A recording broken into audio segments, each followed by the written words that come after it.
ចាបងប្អូនអើយញ៉ែនេះសិក្សាដឹងថាត្រូវធ្វើម្ហូបអីចាឃើញម្នាស់នឹងល្អពេកចាទិញម្នាស់នឹងទុកមកចូលក្នុងទូមួយមកចាបន្តមកទៀតបងប្អូនហើយថ្ងៃនេះហើយនិយាយពីថាបើកទូខ្វះខ្ទឹមហ្នឹងគឺអស់រលេងហ្មងអញ្ចឹងហើយយើងហាន់ជាមួយនឹងគល់ខ្ទឹមចាដាក់ធ្វើជាខ្ទឹមមកឈ្ងុយបងប្អូនអូយបងប្អូននិយាយមែនណាអូឈ្ងុយនិយាយពីថាឈ្ងុយវិញឈ្ងុយខុសធម្មតាហ្មងបងប្អូនចាអញ្ចឹងរបៀបនោះកែឆាគឺយើងឆាដូចជាសាប់មួយដងអញ្ចឹងបងប្អូនដាក់ខ្ទឹមចូលបន្តមកយើងដាក់សាច់ចូលចាលេងសាច់ឲ្យរបស់យើងឲ្យឆ្អិនចឹងណាប៉ុន្តែដាក់ខ្ទឹមនេះនិយាយថាឈ្ងុយមែនតើហើយចំពោះគ្រឿងវិញគឺខ្ញុំដាក់ជាមួយនឹងប្រេងខ្យងចាដាក់ម្ទេសបន្តិចមកចាដាក់ជាមួយនឹងស្ករមួយចុងស្លាបព្រាចាប៊ីចេងកន្លះចុងស្លាបព្រាអញ្ចឹងណាបងប្អូនចាដាក់ទឹកថៃប្រហែលជា2ស្លាបព្រាអញ្ចឹងមកចាតែប៉ុណ្្នេះបងប្អូនចាធ្វើហើយ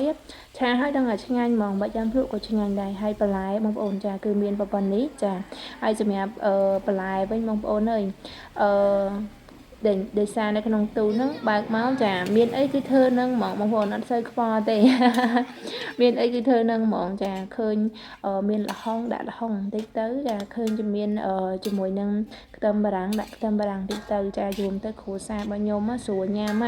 អត់ពិបាកញ៉ាំទេបងប្អូនឲ្យតែគោគឺចូលចិត្តខ្លាំងតែបងប្អូនអើយចង់បានជាមួយនឹងស្បែកសបងប្អូនចាកុំភ្លេចជាមួយនឹងហារីផ្លាបូកជាមួយនឹងក្លូតាឈុតនេះបងប្អូនមិនថាបងប្អូនជាប់មិនរួយថ្មីស្អាតប៉ុណ្ណាទេបងប្អូននេះគឺជា feedback ពិតៗហ្មងបងស្រីដែលគាត់មានបញ្ហាស្បែករបស់គាត់គឺអត់ស្អាតទេបងប្អូនពីមុនណាប៉ុន្តែឥឡូវបងប្អូនចាសាក់មើលស្បែកជាមួយនឹងស្បែករបស់ម៉ែរួយមើលនិយាយពីថាសជាងស្បែកម៉ែរួយខ្លាំងហ្មងបងប្អូនអូយនិយាយពីថា